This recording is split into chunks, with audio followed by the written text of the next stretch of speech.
Shalom Aleichem. Bapak Yahweh memberkati saudara sekalian. Pagi ini saya akan menyampaikan satu materi yang judulnya jika kita akan aman jika kita akan nyaman jika apa. Nah, nanti kita akan lihat saudara. Apa yang akan saya sampaikan ini akan membuat aura saudara akan terbuka lebar. Saudara pasti akan menyenangkan hati Bapa Yahweh. Kemudian kita juga akan disukai oleh teman. Orang akan mudah menjadikan kita sebagai sahabat. Dan kita akan ceria terus. Kita juga hidup bahagia, memiliki karakter unggulan. Nah, pagi hari ini kita akan coba apa yang harus kita lakukan agar kita nyaman, jika seperti apa. Nanti kita akan lihat yang pertama yaitu saudara tidak akan selalu mendapatkan yang saudara inginkan. Saudara tidak akan selalu mendapatkan yang saudara inginkan. Kalau kita berpikir, aku kan tidak selalu mendapat apa yang aku pikirkan, saudara pasti akan berpikir, percuma mengikut Tuhan. Tapi saya katakan saudara, kalau saudara tidak mendapatkan sesuatu yang dipikirkan, berarti Tuhan sudah mempersiapkan yang terbaik lebih dari apa yang kita pikirkan. Saya ambil contoh misalnya di gambar tersebut saudara. Saudara melihat Yesua bersama dengan 3 muridnya. Aku mau berdoa, kamu berjaga-jaga di sini. Malah tidur saudara. Datang lagi, malah tidur lagi. Yesua sebetulnya sebagai manusia tentu akan kecewa di situ. Apalagi saat dia berdoa, dia pasti berpikir, sebentar lagi aku akan menerima hukuman yang seharusnya ditimpakan seluruh manusia di muka bumi ini. Tetapi Yesua akan menanggung semua hukuman yang ada. Dan pada saat dia berdoa, dia mengatakan, Bapa, jikalau boleh lalukan cawan ini daripadaku. Jadi Yesua secara manusia tidak suka saudara. Sama seperti kita. Kalau dalam penderitaan, manusia pasti nggak suka. Dan Yesua tahu pada saat dia minum cawan murka Elohim, berarti dia akan menerima penghukuman seharusnya ditimpakan manusia, tetapi ditimpakan oleh dia. Dan pada saat itu dikatakan dalam kitab suci sampai keringatnya bagaikan tetesan darah. Itu saking takutnya. Dan perlu saudara ketahui bahwa yang ditakutkan Yesua itu bukan tombaknya orang Romawi. Bukan cuma tombaknya, tetapi juga cemeti, cambuk. Dan cambuknya itu bukan cambuk biasa saudara. Cambuknya itu di ujung, di tengah dan di belakang itu ada paku-pakunya yang tajam. Saudara bisa bayangkan orang dicambuk itu pada waktu dipukulkan, ditarik itu dagingnya keluar saudara. Yesua tahu, tetapi bukan itu yang Yesua takutkan. Yang Yesua takutkan adalah ketika dia harus menanggung dosa seisi manusia, seisi dunia ini, seorang diri, dan dia ditinggalkan oleh Bapa. Ini sangat berbeda sekali dengan manusia, saudara. Manusia pada umumnya, dia terlalu gampang untuk meninggalkan Bapa Yahweh, untuk meninggalkan Tuhan. Sedangkan Yesua itu betul-betul ketakutan. Secara manusiawi, dia tidak mendapatkan apa yang dia inginkan. Tetapi akibat dari Yesua mengatakan, bukan kehendakku yang jadi, tetapi kehendak Bapa. Sehingga berakibat selamatnya seluruh manusia di muka bumi ini. Siapa yang percaya kepadanya akan memperoleh keselamatan. Karena semua dosa manusia itu sudah ditanggung oleh Yesua. Darahnya tidak berdosa. Yesua tidak pernah membunuh manusia. Saudaraku yang terkasih, disinilah kehebatan Yesua.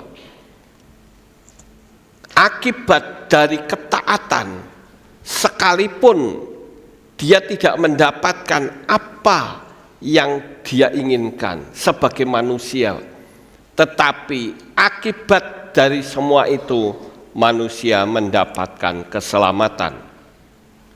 Kemudian saudara, kita melihat bahwa saudara tidak akan selalu mendapatkan yang saudara inginkan, yaitu cerita tentang Naaman. Naaman ini tentara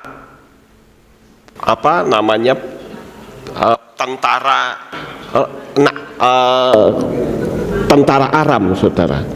Dan dia itu sangat dihormati. Semua orang tunduk kepadanya, semua orang hormat kepadanya.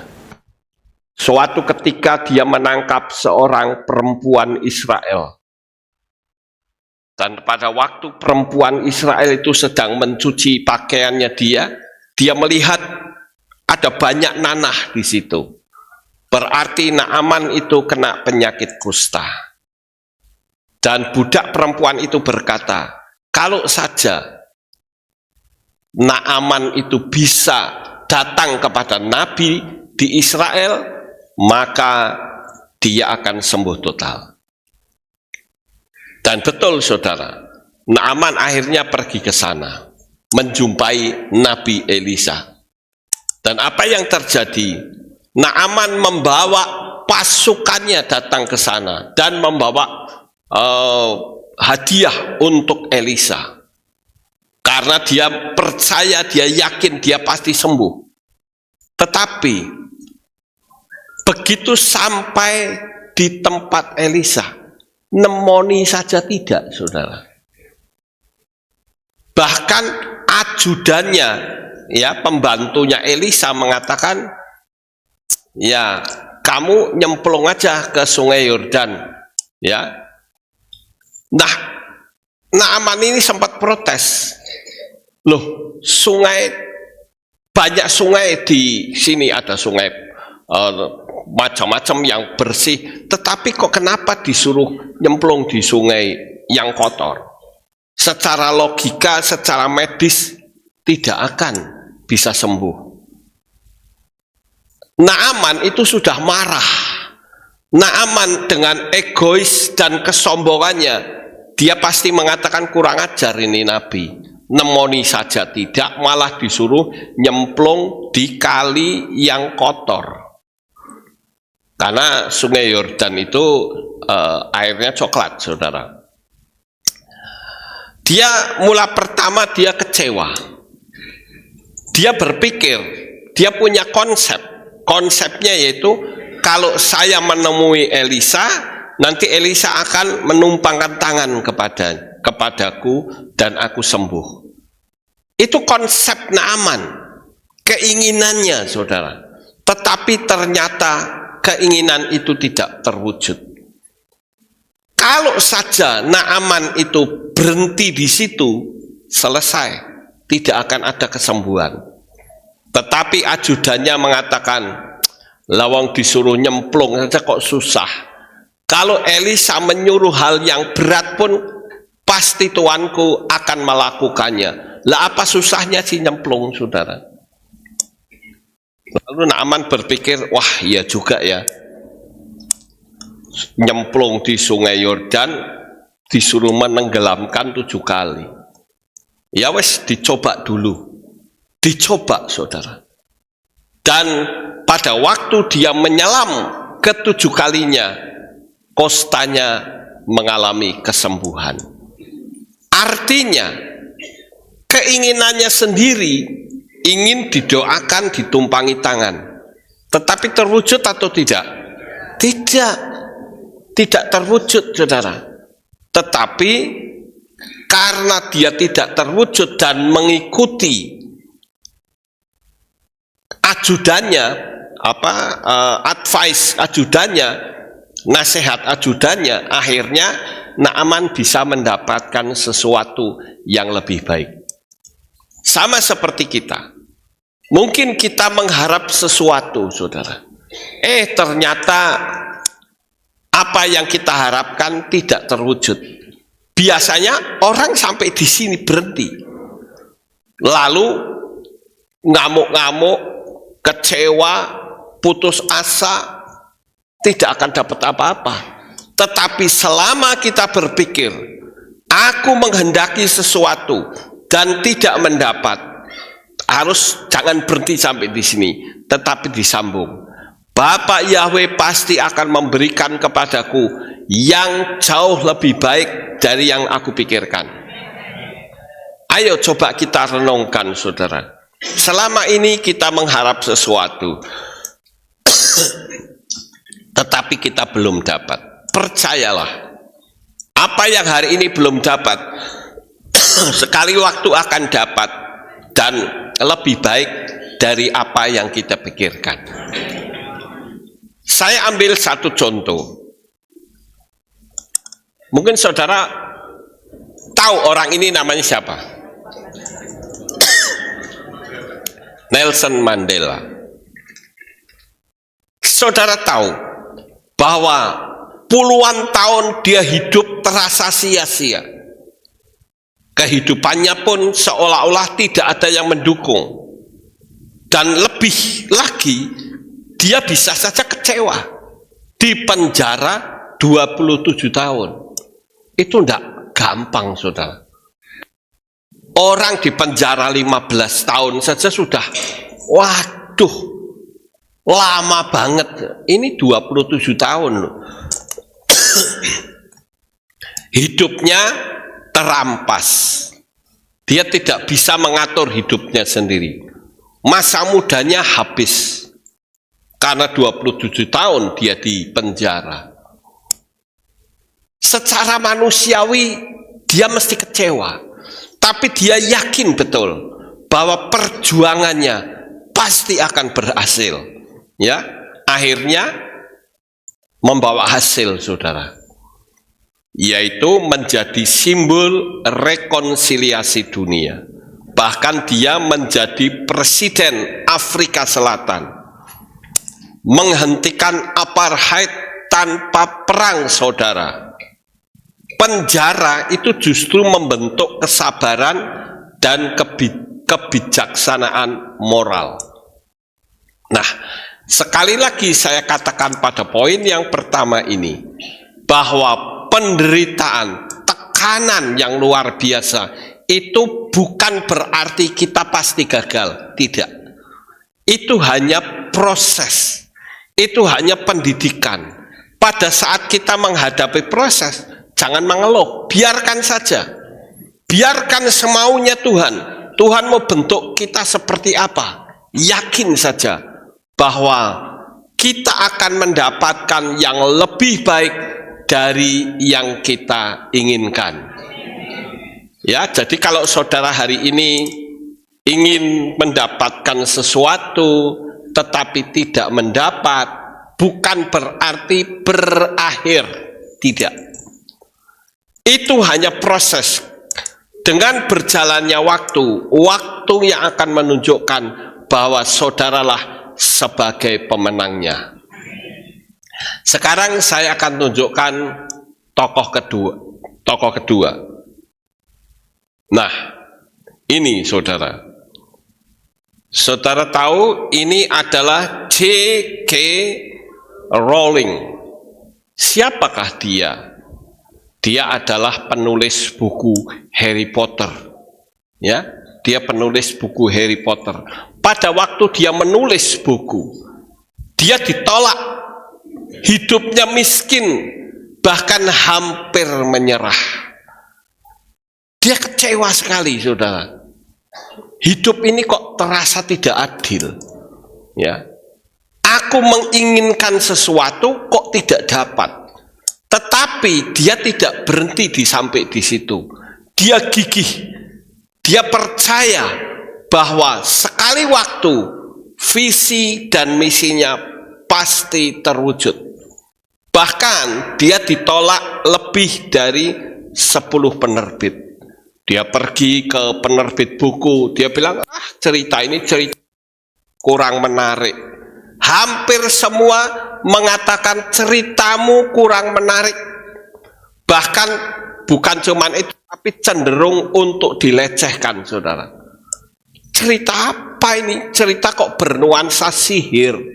Mana bisa? Tidak menarik, saudara.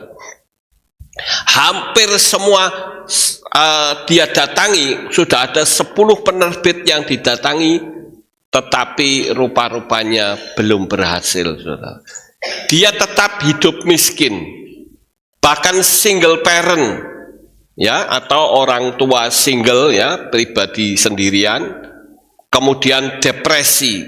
Secara manusia dia kecewa.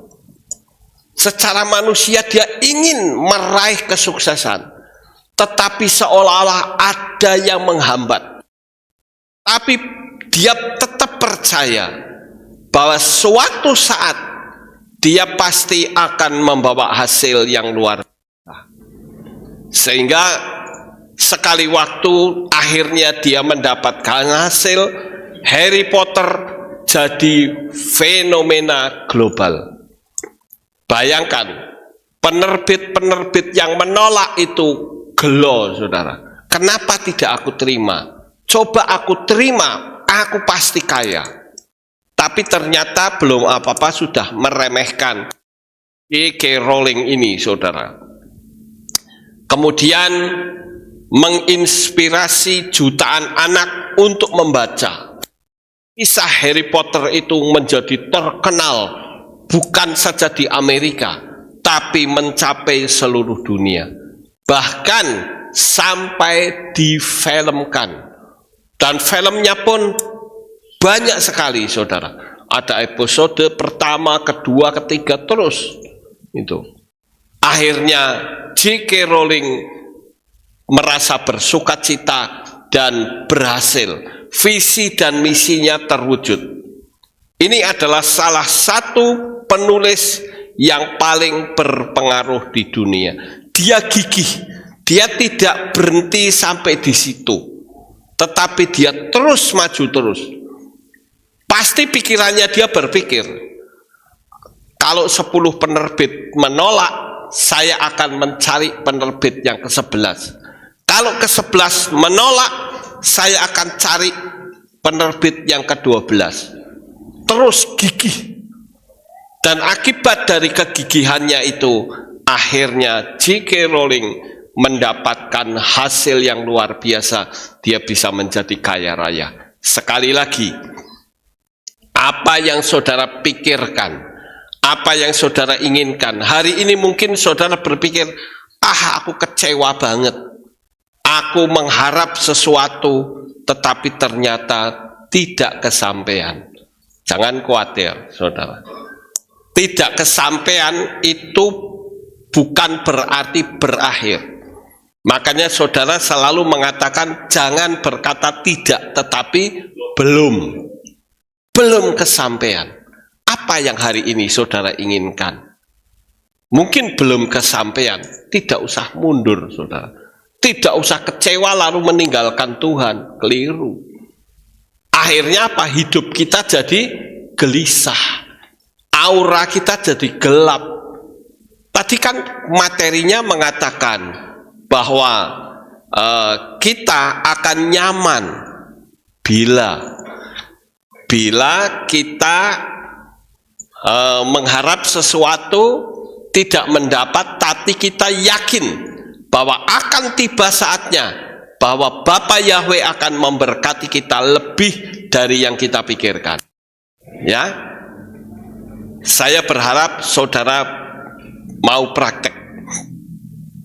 Sekarang kita akan melihat yang berikutnya, yang kedua. Kita akan nyaman dan akan sukacita apabila tidak bisa menjadi penolong semua orang. Di dalam kitab Markus 1 ayat 35 sampai 38. Markus 1 ayat 35 sampai 38. Coba kita baca, saudara. Dan pagi-pagi benar, selagi masih gelap, setelah bangun, dia keluar dan pergi ke tempat sunyi, dan di sana dia berdoa. Ini ceritanya Yesua lagi doa pagi, saudara. Dan Simon serta orang-orang yang bersamanya mencari dia. Dan setelah mendapatkan dia, mereka berkata kepadanya, semua orang mencari engkau. Semua orang mencari Yesua, saudara, ya. Tapi coba ayat 38 saudara perhatikan. Dan berkatalah dia kepada mereka, marilah kita pergi kepada mereka yang mendiami kota terdekat, supaya aku pun dapat berkhotbah di sana, karena untuk itulah aku telah datang. Jadi ketika orang-orang itu mencari Yesua, malah Yesua meninggalkan mereka, malah Yesua pergi ke kota, saudara. Nah, coba sekarang kita lihat Nehemia 6, ya. Nehemia 6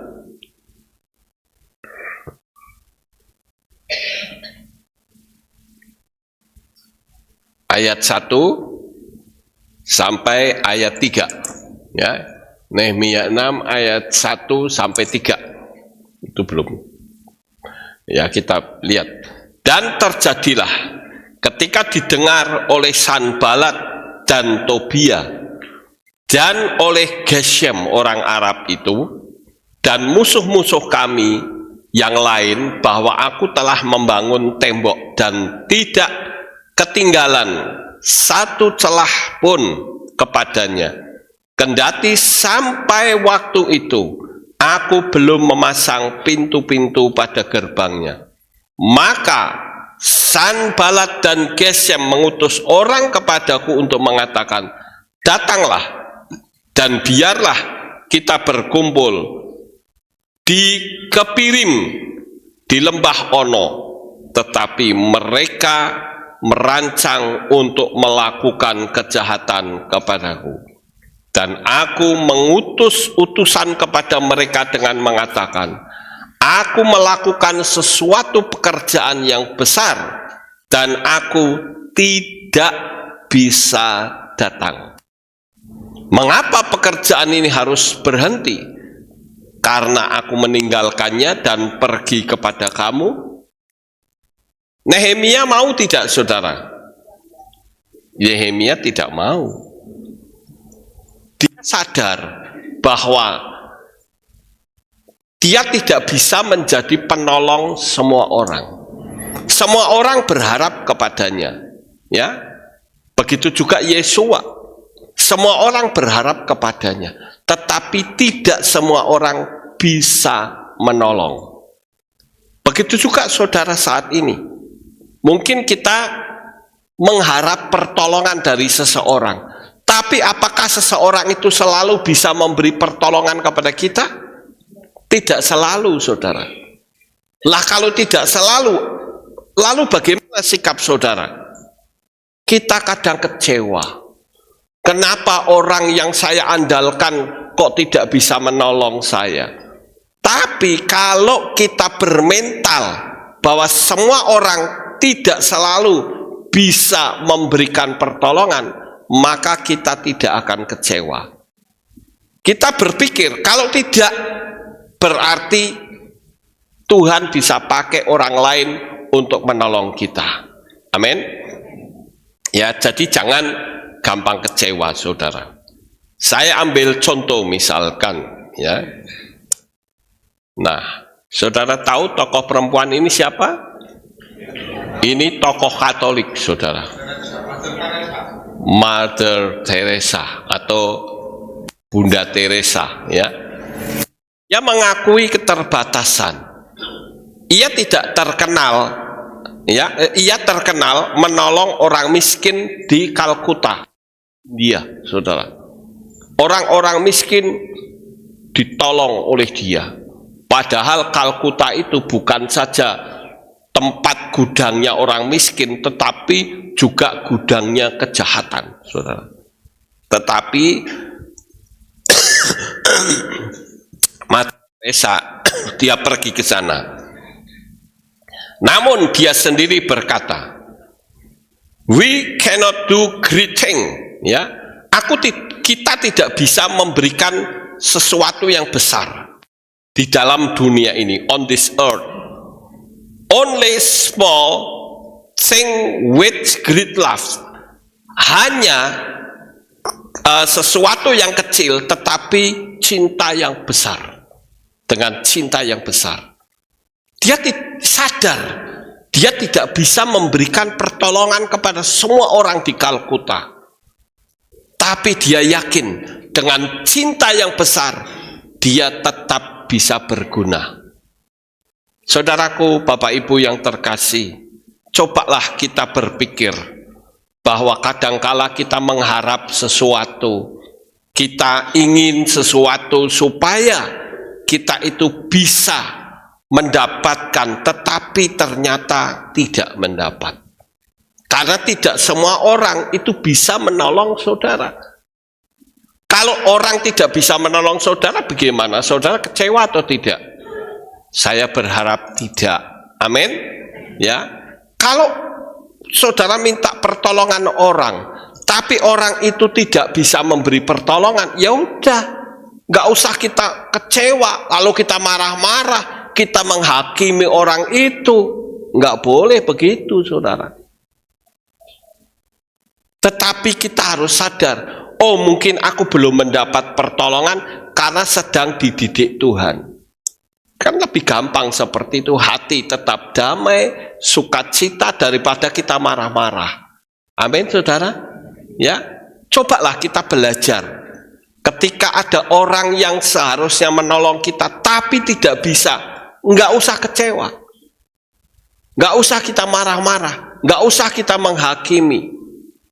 Tetapi kita belajar untuk tetap setia kepada Bapa Yahweh. Tuhan pun sanggup untuk memberi pertolongan melalui orang lain. Ya Bapak Ibu, jadi saya berharap dengan seperti ini, saudara pasti akan lebih enjoy lagi. Kemudian ini sekarang, ya ini orang juga yang tidak bisa menolong. Kira-kira siapa tokoh ini, saudara? Ya, dia adalah Mahatma Gandhi. Sangat disayangkan ya, sebetulnya Mahatma Gandhi itu sudah mau percaya Yesus loh, saudara. Sekali waktu dia pernah pergi ke gereja, tapi rupa-rupanya oleh penerima tamu itu dikatakan, maaf ya Bapak duduknya di sebelah sana, jangan duduk di depan. Jadi Mahatma Gandhi berpikir, loh saya mau ke gereja, ternyata di gereja juga ada kasta. Lalu apa bedanya dengan kepercayaan saya? Akhirnya apa? Mahatma Gandhi akan berkata, dia berkata begini, ini adalah hari pertama saya ke gereja sekaligus hari terakhir. Jadi penting sekali saudara, sebagai penerima tamu itu senyum kalau ada jemaat yang hadir, jangan diam. Penerima tamu di sini bagaimana kira-kira? Memberi senyuman enggak? Ya, saya enggak mengamati sih, ya. Tapi penerima tamu itu harus senyum, ya. Jadi orang mau masuk ke hilat, belum apa-apa sudah mendapat berkat terlebih dahulu. Amin, saudara. Dan Mahatma Gandhi ini, ya, tidak bisa menyenangkan semua pihak. Kenyataan pahit, membela tanpa kekerasan, tetap ditentang bahkan oleh bangsanya sendiri. Mahatma Gandhi sadar, dia katakan membantu satu pihak berarti mengecewakan pihak lain. Ya, if I were to please anyone, ya, I would betray my own conscience. Dia katakan, jika aku memberikan sukacita atau menyenangkan semua orang, saya tahu bahwa saya sedang mengingkari hati nurani. Artinya bahwa dia sadar bahwa tidak bisa dia menyenangkan orang. Kalau dia menyenangkan yang sebelah sini, pasti yang sebelah sini nggak suka. Dia sadar itu, saudara. Sama seperti ketika saya mengatakan, oh mulai sekarang kita nyanyi lagu baru. Ya ada yang nggak suka, ya. Ada yang nggak senang, saudara. Kita panggil nama Yesua, ya ada orang nggak senang. Saya sadari itu, ya. Tapi yang namanya prinsip harus dijalankan. Kita akan maju, kita akan terus bertumbuh di dalam kasih. Amin. Ya, sekarang saya lanjut. Nah, siapakah orang ini, saudara? Abraham Lincoln. Dia presiden Amerika. Yang keberapa, saudara ingat? 16, ya. Ini presiden Amerika yang ke-16, ya, namanya Presiden Lincoln. Menolong satu pihak, ditolak pihak lain. Kenyataannya dia bisa menghapus perbudakan, tapi dicaci maki, dibenci, bahkan dibunuh. Kalau saya melihat autobiografi dari Abraham Lincoln, aduh, kasihan, saudara. Orang dia mau membela kaum budak, tapi diolok, dihina, dicaci maki, dilecehkan, harga dirinya diinjak-injak. Orang akan mengatakan begini, Abraham Lincoln itu sok, ya, karena hanya ingin mendapatkan suara, sehingga dia mengatakan pembebas kaum budak. Ketika ditanya oleh wartawan, pertanyaannya begini, mengapa kamu mau membebaskan kaum budak di Amerika ini? Abraham Lincoln mengatakan, sebuah negara besar itu bukan isinya budak, tapi isinya adalah orang-orang merdeka, orang-orang yang hebat. Sehingga akibat dari ucapannya itu, akhirnya dia memenangkan pemilihan presiden, saudara. Sekalipun lawan-lawannya menjadi malu, mau tidak mau, saudara. Bahkan Abraham Lincoln ini, kalau saya lihat dari autobiografinya, mungkin kalau kita menjadi dia bisa nggak tahan, ya. Ia menolong keadilan, bukan semua orang. Dia sadar itu. Pilihannya menyelamatkan arah sejarah, bukan popularitas. Nah, inilah dia. Abraham Lincoln itu bukan mencari popularitas, tapi ingin mencoba menolong, melihat betapa banyaknya orang menderita. Orang-orang yang berada di Amerika, khususnya orang-orang kulit hitam, banyak yang menjadi budak, saudara. Dan Abraham Lincoln itu merasa iba. Kenapa manusia kok dijadikan budak? Kenapa manusia kalau budak itu kan bahasa Yunani doulos, kacung kampret istilahnya. Ya, kalau apa sekalipun malam dia mesti berangkat. Dia kasihan, saudara. Dan dia katakan, kalau aku jadi presiden, aku akan bebaskan semua kaum budak di sini. Tidak ada kaum budak lagi di Amerika. Dan akhirnya dia menang. Akibatnya seluruh budak-budak di Amerika dibebaskan. Sekarang yang ketiga, kita akan menjadi orang yang nyaman, ya. Kita akan sukacita, nyaman, apabila kita menyadari bahwa beberapa orang tidak akan menyukai sebaik apapun diri kita. Sadari itu, saudara. Makanya kalau kita dikritik, dihina, kita dilecehkan, ngapain kita mesti marah? Saya kenyang dihina, difitnah, dicaci maki, diumpat, kenyang saya. Cuman saya bilang apa? Emang gua pikirin, saya punya kehidupan sendiri kok. Ya. Tapi kalau kita yang belum siap, kecewa, saudara. Nah, saya lihat ini Yesua, saudara. Masih pagi sudah ada perempuan yang dieret-eret ke depannya dia.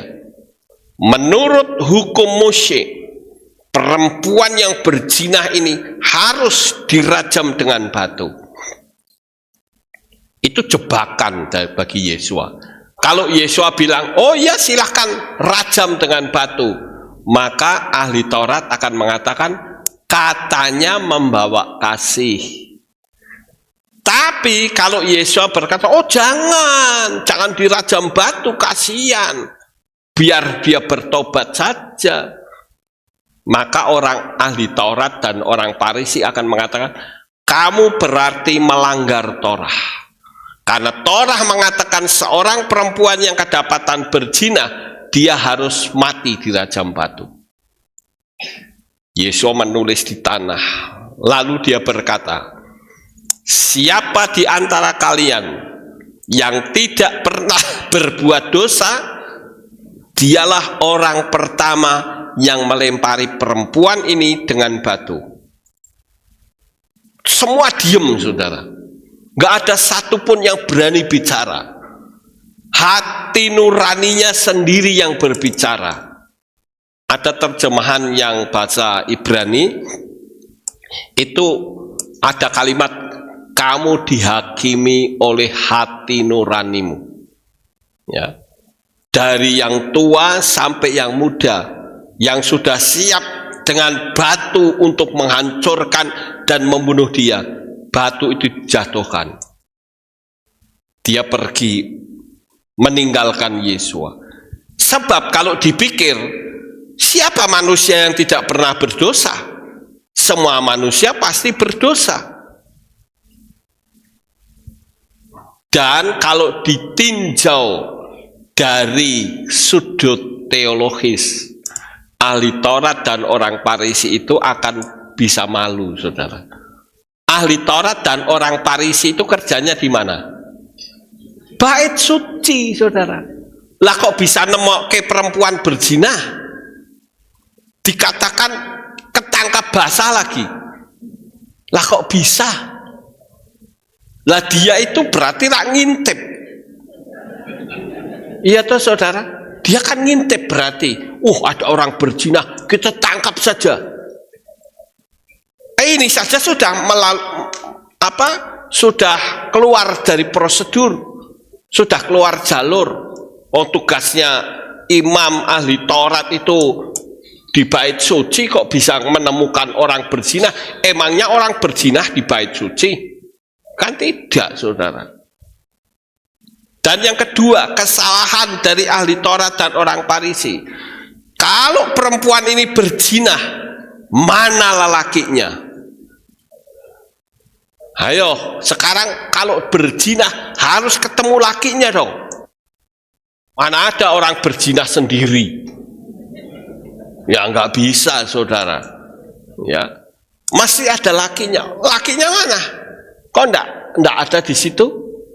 Nah, ini juga sudah merupakan kesalahan. Sehingga orang-orang itu menjadi malu dan meletakkan batu-batunya. Artinya apa? Yesua yang sudah benar saja. Yesua ada orang yang sempurna karena dia adalah Bapak Yahweh sendiri yang menjadi manusia. Yang sempurna saja masih dicari-cari kesalahannya. Masih dicari-cari kekurangannya, saudara. Tapi selalu ahli Taurat dan orang Farisi tidak menemukan kesalahan. Jadi sekali lagi, kalau saudara dicari-cari kesalahannya, bagaimana saudara? Apakah saudara akan jengkel? Biarin saja. Ya, kalau direndahkan berarti saudara ada di tempat yang tinggi, lebih tinggi dari orang yang merendahkan. Gak usah pusing, saudara.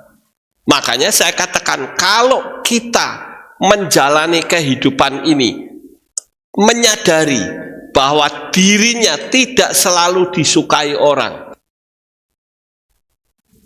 kita akan nyaman. Tapi coba perhatikan orang yang gila hormat.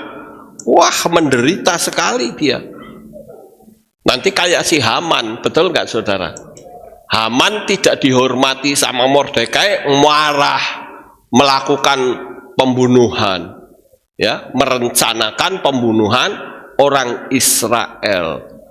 Ya, nah ini kan suatu keegoisan, kesombongan, merasa dirinya yang lebih. Oleh karena itu saya katakan, jangan kita menyombongkan diri. Kita sadari bahwa tidak semua orang suka dengan kita. Contoh, Nikola Tesla, sang jenius listrik dan teknologi. Pada waktu dia menemukan listrik tanpa kabel, saudara, wah itu mata satu ngamuk, saudara. Ya, kita lihat konsep mereka harus pakai kabel supaya apa? Income, saudara.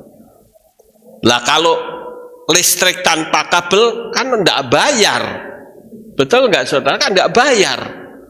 Bayar gimana wong melalui udara? Hanya towernya saja yang jadi sumber tenaga. Tetapi Nikola Tesla itu dicari-cari kesalahannya. Dia adalah penemu besar arus bolak-balik, dicemooh, diremehkan dan dimiskinkan. Akhirnya Nikola Tesla dibunuh, saudara. Ngeri sekali. Lawang dia penemu listrik kok malah dibunuh. Harusnya berterima kasih, bukan? Kok dibunuh? Mati tanpa pengakuan layak. Sekarang penemuannya diakui semua orang di seluruh dunia. Saya ambil contoh, misalkan seperti jam tangan saya ini, ya. Jam tangan saya ini itu kalau disetrum cuman digeletak ketok. Tidak perlu pakai kabel, tidak ada colok-colokan, tidak ada. Ini teknologinya siapa? Nikola Tesla. Sekarang juga ada handphone dengan setruman tanpa kabel, cuman digeletak ketok, sudah nyetrum sendiri. Dari kelompok orang yang tidak suka mengatakan ini teknologi baru, padahal teknologi lama. Sudah ditemukan Nikola Tesla, tapi rumus-rumusnya dimusnahkan semua, saudara. Tidak ada satu rumus pun yang masih tersisa, tetapi dicuri oleh mereka ya, dimusnahkan, dicuri oleh mereka. Sekarang dimunculkan lagi, ya. Oleh karena itu, tidak semua orang itu suka dengan kita. Kalau kita menyadari tidak semua orang kok suka dengan kita, ya kita akan tenang hatinya. Tapi kalau kita gila hormat, orang harus menyukai saya, saudara akan menderita. Ya.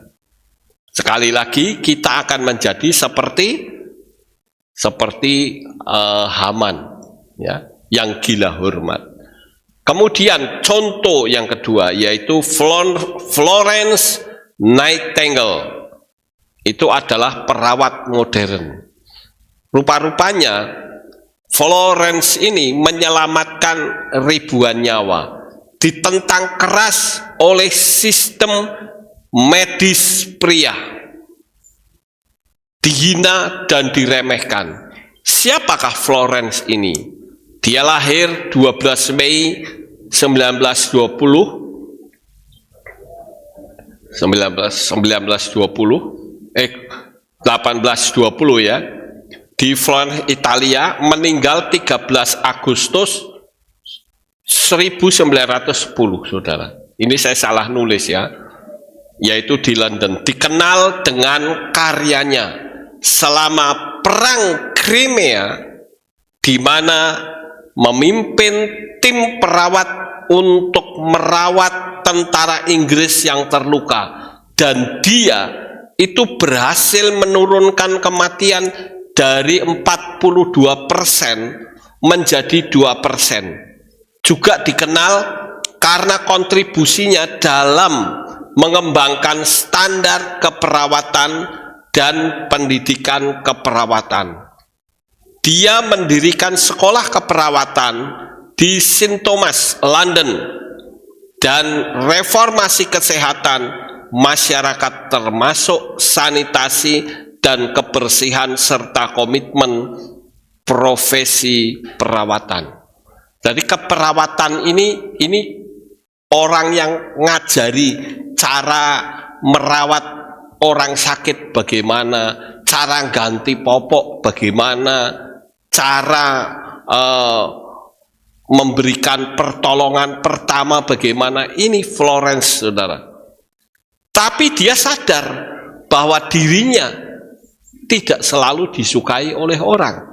Ya, kita lanjut yang ketiga sekarang. Bagaimana hati kita bisa nyaman? Beberapa orang akan meminta saranmu, tapi tidak benar-benar melakukan. Coba kita baca Yehezkiel 33:31. Yehezkiel 33:31. 33:31. Nah, mereka datang kepadamu seperti kerumunan umat, dan mereka duduk di hadapanmu sebagai umatku, dan mereka mendengar perkataanmu, tetapi mereka tidak akan melakukannya. Mulut mereka penuh dengan kata kasih, tapi hati mereka mengejar keuntungan yang tidak adil. Saya pun menyadari, saya menyampaikan firman, tidak semua orang mau mendengar. Ada orang yang waktu saya menyampaikan firman main game, ada. Sementara saya menyampaikan firman, ada orang yang Facebookan, ada. Sementara saya menyampaikan firman, ada yang WhatsAppan, ada, saudara.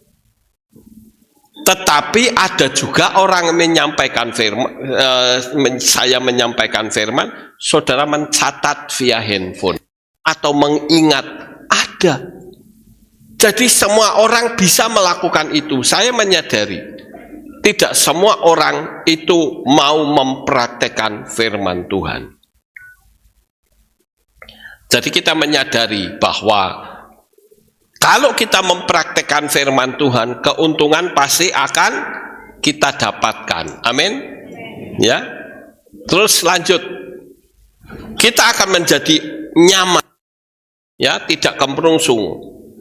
akan ada orang, bahkan banyak yang tidak memahamimu.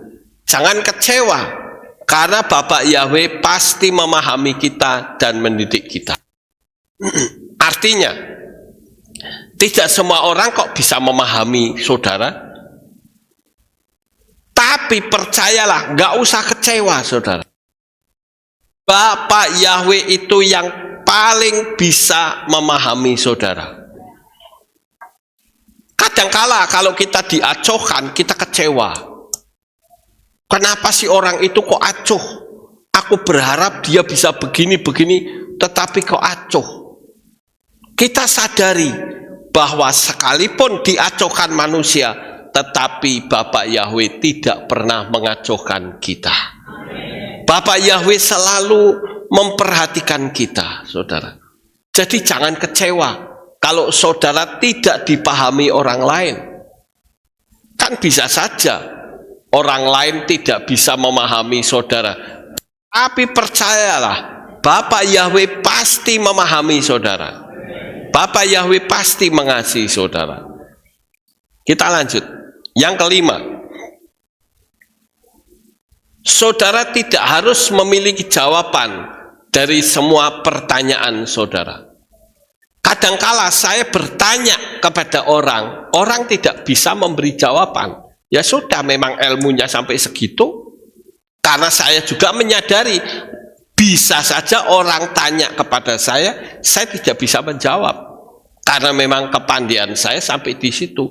Jadi yang penting kalau kita bertanya, ya sudah, kalau orangnya itu tidak bisa, suruh bagaimana saudara.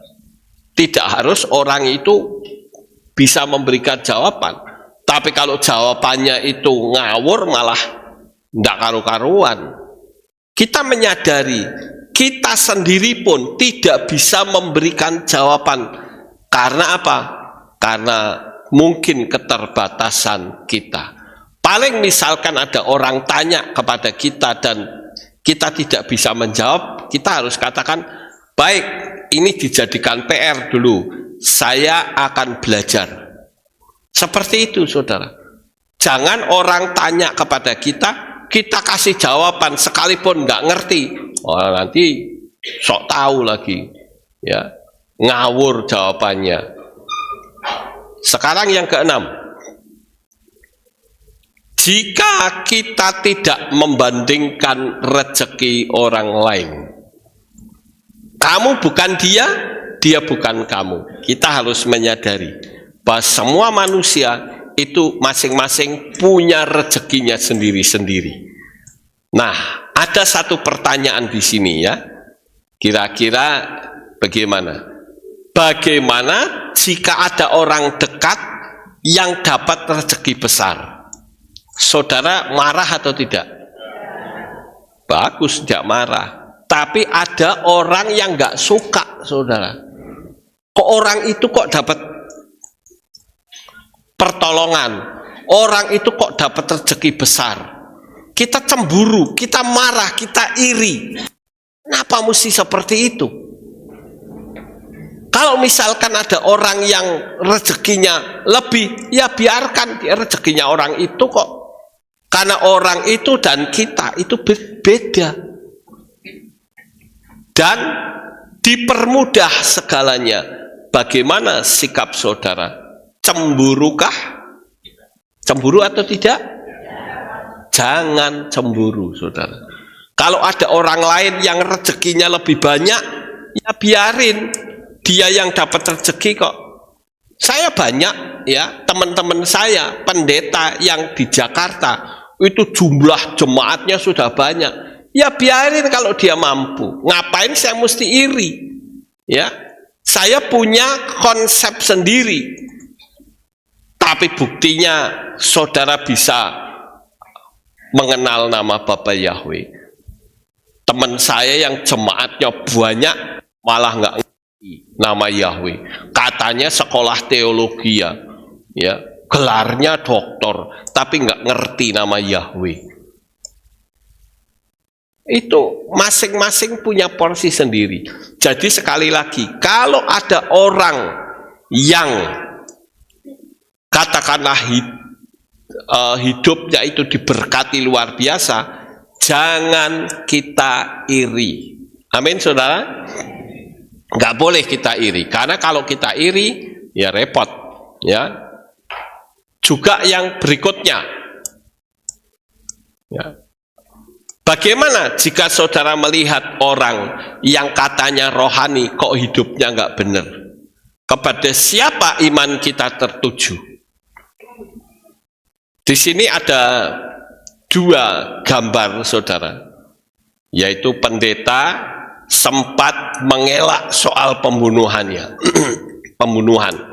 Jadi ini pendeta terlibat pembunuhan, saudara. Akhirnya pendeta itu ditangkap. Kemudian ada pendeta di Blitar melecehkan anak supir. Kalau saudara melihat begitu gimana? Buat apa percaya Bapak Yahweh? Wong orang yang percaya Bapak Yahweh saja begitu kok. Kita kadang membandingkan, saudara.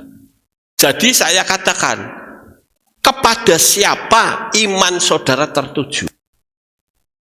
Saya pertama kali masuk gereja saja, tidak ada yang ngajak ngomong saya loh, saudara. Mau apa kayak masa bodoh, saya nggak pernah diajak ngomong. Apakah saya pusing? Tidak. Saya mau berurusan dengan Bapak Yahweh. Orang nggak ngajak ngomong ya sudah, nggak apa-apa. Hanya ada satu orang yang ngajak ngomong saya, papahnya Andri, saudara. Bahkan menjadi sahabat saya. Saya dibimbing, dituntun. Jadi nggak perlu kita kecewa. Wah, kenapa kok saya begini? Kenapa kok orang lain begitu? Katanya orang itu penyembah Bapak Yahweh, kok hidupnya seperti ini? Ya biarin orang itu punya kehidupan sendiri. Betul, saudara? Nggak perlu kita terpengaruh orang. Saya katakan, saudara, sekalipun semua orang menolak Bapak Yahweh, saya tidak akan. Jadi artinya saya tidak terpengaruh dengan orang. Saya percaya, saya mengimani Bapak Yahweh itu adalah Tuhan dan Juru Selamat. Kalau orang menolak, ya masa bodoh menolak. Ada satu teman saya yang tadinya setia, malah menolak. Manggilnya jadi Hashem, tidak mengakui Yesua sebagai Juru Selamat. Apakah saya terpengaruh? Tidak. Saya punya prinsip kebenaran tersendiri. Jangan sampai kebenaran ini justru akan menjerat saya karena saya tidak percaya dengan sungguh-sungguh, tetapi terpengaruh oleh orang. Saudara tidak perlu terpengaruh sama orang. Terpengaruhlah kepada firman Tuhan. Amin. Jadi kalau ada orang pintar mengatakan, oh Yahweh itu begini-begini, saudara bilang, oh iya ya, orang yang punya titel saja begitu. Kalau saya kalau nggak peduli, saudara, mau bertitel mau apa, firman itu mengatakan, hodula Yahweh kirubismo, bersyukurlah kepada Yahweh, panggillah namanya. Jelas loh, panggillah namanya. Dalam kitab Tehillim pasal 105 ayat 1 juga begitu. Yesaya 12 ayat 4 juga begitu. Ya, satu Tawarikh ya, Divrei Hayamim Alef pasal 16 ayat 8 juga begitu. Bersyukurlah kepada Yahweh, panggillah namanya. Lah sing manggilnya Hashem itu sing nyuruh siapa? Ya, kenapa saya harus taat kalau itu bukan perintah Bapak Yahweh? Kenapa saya harus terpengaruh? Ya. Jadi yang penting kita jangan terpengaruh dengan ini pendeta kok kelakuannya seperti ini. Ya, coba kita baca, saudara, di dalam 1 Samuel 1 ayat 7. Dan demikianlah Elkana melakukannya tahun demi tahun. Setiap kali Hana pergi ke bait Yahweh, Penina membuat gusar hatinya dan dia menangis tidak makan.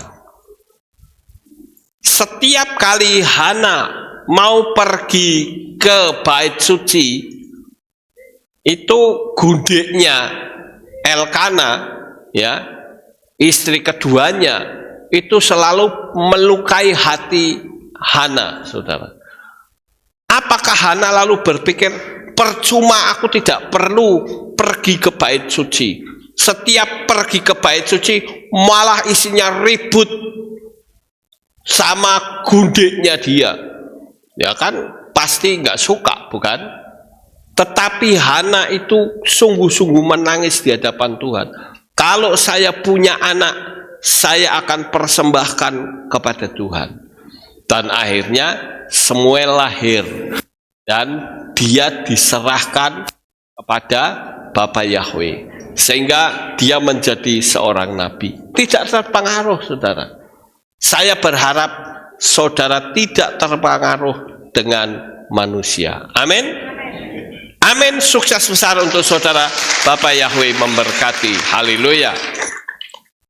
Kita tunduk kepala, saudara, dan kita akan berdoa.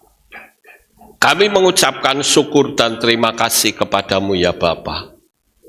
Pada pagi hari ini kami bersama-sama sudah mendengarkan firman.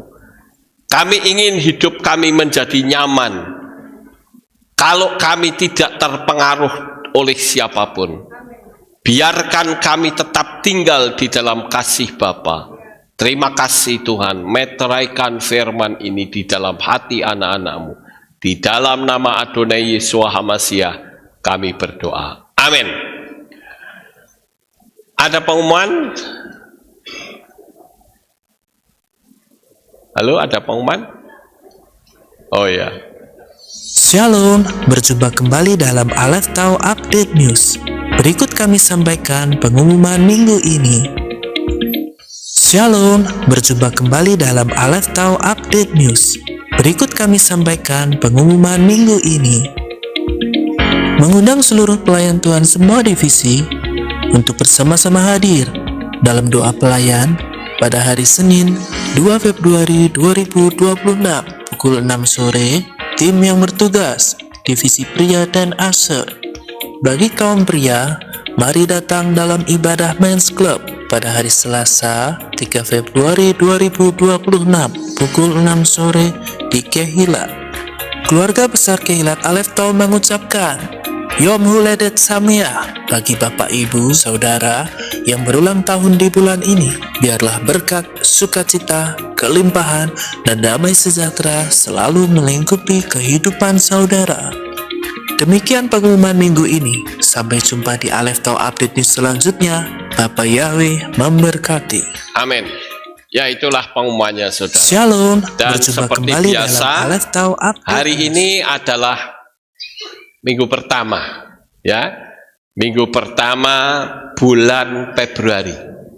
Jadi siapa yang berulang tahun bulan Februari, kami persilahkan untuk maju ke depan. Dan hari ini juga kita akan memberikan persembahan korban tatangan untuk pembangunan Kehilat.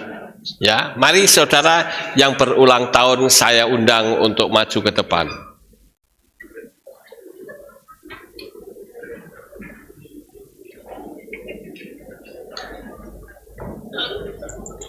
Ya, mari maju ke depan, nggak usah malu, saudara. Ayo kita berdoa. Ya, ke sini, ke tengah. Bagi saudara bangkit berdiri, kita tutup di dalam doa. Dalam nama Bapa Yahweh yang Maha Pengasih dan Penyayang, pada pagi hari ini sebelum ibadah kami akhiri, kami berdoa untuk saudara-saudara kami yang berhari ulang tahun di bulan Februari. Kami mohon Bapa, Engkau memberkati mereka semua dengan berkat-Mu yang berkelimpahan. Kami ingin supaya Bapa Yahweh memberkati dengan limpahnya dan mereka bersukacita. Berikan kesehatan, berikan hikmat akal budi, yang masih sekolah juga diberikan kepandaian, baik yang ada di tempat ini maupun yang ada di rumah masing-masing. Kami mohon Bapa Yahweh, nyatakan kuasa-Mu sehingga anak-anak-Mu boleh bersukacita di dalam Engkau. Berilah kado istimewa ya Tuhan, yaitu dikabulkannya doa-doa mereka sebagai kado terbaik daripada-Mu. Terima kasih Bapa Yahweh. Kami juga berdoa pagi ini untuk korban tatangan pembangunan Kehilat yang sampai sekarang masih terus dikerjakan. Kami berdoa Bapa Yahweh, agar Engkau memberkati jemaat-Mu, sehingga tangan-tangan mereka yang sudah memberikan persembahan untuk korban tatangan, Engkau membalas dengan berkat-Mu yang berkelimpahan. Terima kasih Bapa. Kalau mereka yang bulan ini belum mampu untuk memberikan, diberikan kemampuan untuk bulan depan. Terima kasih Bapa Yahweh. Dan sebentar kami akan pulang ke rumah kami masing-masing. Jaga lindungi peliharakan kami sampai di rumah dengan selamat. Pertemukan kembali pada jam-jam ibadah mendatang di dalam ikatan tali kasih-Mu. Biarlah firman-Mu pada pagi hari ini dapat kami praktekkan sehingga kami menjadi orang yang hidup penuh dengan damai sejahtera. Terpujilah Engkau Bapa, di dalam nama Adonai Yeshua HaMashiach kami berdoa. Mari kita angkat tangan kita. Haleluya. Kita akan terima berkat Kohanim. Yefare keka Yahweh wa yismereka.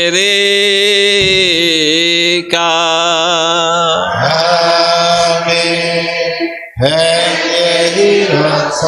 Yair Yahweh panau eleka wikuneka. Amen.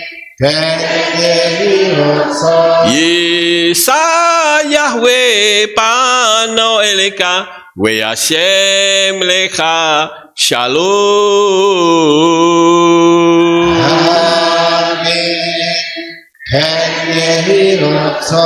Baruk atau Bair Ufaruk atau Besadeh, diberkatilah engkau di kota dan diberkatilah engkau di ladang. Amin. Baruk peribit neka ufri atmatka ufri femteka sekar ala peka westerotroneka, diberkatilah buah kandunganmu, diberkatilah hasil bumimu, hasil ternakmu, anak-anak lembumu dan anak-anak dombamu. Amin. Baruk tan akha umisyarteka, diberkatilah bakumu dan tempat adonanmu. Amin. Baruk atabawaika ufaruk atabatseteka, diberkatilah engkau pada waktu masuk dan diberkatilah engkau pada waktu keluar. Amin. Baruk ata Yahweh Elohenu meleka olam, besem Yeshua HaMashiach waruah hakodes kile olam faed. Kami sudah berdoa dan mengucap syukur. Amin. Amin.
Selamat pulang Bapak Ibu, Bapak Yahweh memberkati. Amin. Haleluya! Terpujilah Bapa Yahweh yang Maha Kuasa. Terima kasih atas kehadiran Bapak Ibu Saudara sekalian dalam ibadah bersama kami di Kehilat Alef Tau Magelang. Doa saya Bapa Yahweh memberkati dengan kesehatan yang sempurna, damai sejahtera dan berkat materi yang semakin melimpah. Kami menunggu kembali kehadiran Bapak Ibu Saudara sekalian pada jam yang tersedia. Hari Sabat jam 5 pagi, hari Minggu jam 6 pagi, hari Rabu jam 6 sore. Siap sedialah sebagai mempelai Hamasiah untuk menyambut kehadiran mempelai pria kita yaitu Adonai Yeshua Hamasiah di awan-awan yang permai. Amen lehitraot. Shalom, sampai jumpa kembali.